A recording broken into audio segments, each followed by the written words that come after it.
ẹ káàárọ̀ ẹ káàsán ẹ kálẹ́ ṣé ti wá nǹkan fìdílé bá mi fìdílé nǹkan a ọkùnrin tó ya ọ̀lẹ ní yàrá inú ẹ̀yà mi létí yín ẹ má jẹ́ kí ìyàwó wa máa fi wá ṣe yẹ̀yẹ́ tọkùnrin bá ti di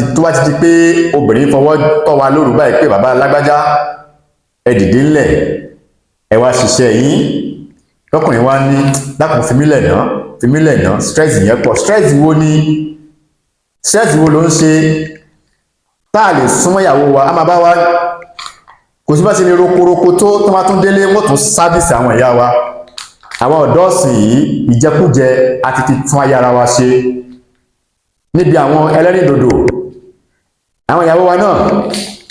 tán bá ṣe iṣu wọ́n fi ṣúgà ṣe iṣu ni tán bá ṣe ẹ̀wà wọ́n fi ṣúgà ṣe ẹ̀wà ni àwọn náà wọ́n tún máa parí pọ̀ balágbájá ò lè tàtẹ̀ kanlẹ̀ gbọ̀ngbọ̀n mọ́ bẹ́ẹ̀ sì ni kòkòrò tí ń jẹ ìgbá ìdí ìgbá náà ló wà ẹ̀yin náà lẹ tún wa dá níbi nǹkan dúndùn tóbìnrin mi máa ń ṣe ọbẹ̀ mi ń gbà mí ìyá máa fi árómà rẹ̀ báyìí á máa fi jẹ ẹ̀kọ́ ni gbogbo àwọn nǹkan yìí ló ń pa àwọn ọkùnrin lára ẹ má rò pé à ń jẹ ìgbádùn kọ́ ó ń kó bá wa díẹ̀díẹ̀ ni a bá ti wá rí pé ààlẹ̀ tí àtẹ̀kànlẹ̀ gbọ̀ngbọ̀n mọ́ tó jẹ́ pé kinní wa ti ń mẹ́hẹ̀ẹ́ ibi tó yẹ ká ti pakuru mọ́ àpakuru mọ́ wọ́n gbọ́n pẹ̀pẹ̀ lórí obìnrin wọ́n gbọ́n pẹ̀pẹ̀ bí ọ̀pẹ tí náà mú ọjọ́ màkósà ni àwọn obìnrin wa wọ́n fẹ́ràn àlùjọ tó yí dáadáa tó yí gbogbo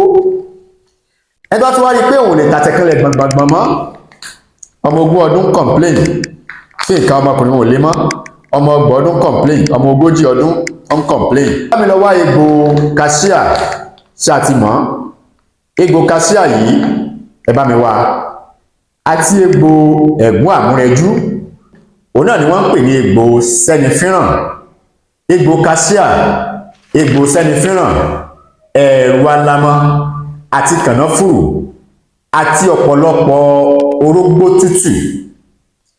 sí ẹni orógbó yìí ẹ jẹ́ ká gún pẹ́pẹ́pẹ́pẹ́ nínú odó bá mi kó sínú òkè àwọn egbò yìí ẹ bá mi sànù dáadáa ẹ sànù dáadáa a wá kó àwọn egbò yìí náà sínú òkè egbò cassia àti egbò ẹ̀gún àmúrẹjú bá mi kó sínú òkè àti ẹ̀rù alamọ pẹ̀lú kànáfùrù àti okó òbúkọ okó ẹṣin okó àgbò ẹ kó sínú ike yìí ṣùgbọ́n ṣá o ọtí là fi ń ki àgbo eléyìí o ìwọ tẹ́sìn ò bá fàyè gbà kó mu ọtí ẹ má jẹ́ ká mú o tẹ́sìn ò bá fàyè gbà ká mu ọtí ẹ má jẹ́ ká mú ọtí là fi ń ki eléyìí tó bá fi omi kì í ó máa tètè bàjẹ́ torí egbò yẹn tútù ló gbọ́dọ̀ jẹ́ ó máa tètè bàjẹ́ lẹ́yìn ọjọ́ kẹta ẹ mu ṣọ́ọ̀tì kan láàárọ̀ ṣọ́ọ̀tì kan lọ́sàn-án ṣọ́ọ̀tì kan ní alẹ́ tábà wá ráyè lọ́sàn-án a lè mú ṣọ́ọ̀tì kan láàárọ̀ ṣọ́ọ̀tì kan lálẹ́ ẹ ká máa lo àgbo lójoojúmọ́ gbogbo ọ̀rá tó dì mọ́ iṣan tí ò jẹ́ ká lè tàtẹ̀kànlẹ̀ gbọ̀ngbọ̀ngbọ̀n ọ̀rá àwọn yóò yọ kúrò ń bẹ̀ bí ó ṣe jẹ́ nìyẹn o adéjúbà lọ lórí ètò yìí lónìí tó bá dìgbà míì àtúnú ilé tó ti yàtọ̀ sí ilé wa ẹni tó bá nífẹ̀ẹ́ sí àwọn àgúnmu wa lọ́lọ́kan òjọ̀kan a ní àgúnmu nóòbí jẹ̀díjẹ̀dí herbal flusher a ní àgúnmu kòbàkòbà àgúnmu kòbàkòbà yìí ó ṣiṣẹ́ fún àwọn ọkùnrin tí ara wa ò kí ń le dáadáa á lé ló ṣiṣẹ́ fún nóòbí yìí ó ṣiṣẹ́ fún jẹ̀díjẹ̀dí ni òun ṣiṣẹ́ fún a ní àwọn àgbo lóríṣiríṣi àgbo alé àgbo jẹ̀díjẹ̀dí àgbo aládìí herbal flusher àgbo ẹni tó bá ń yọ òròǹgbò ẹni tó bá ní cancer àbẹ́ni tó bá ní diabetes sí ìtọ̀ ṣúgà ẹni tí ò kí ń rọrùn sùn àwọn àgbo yìí wà ní ọlọ́kan òjọ̀kan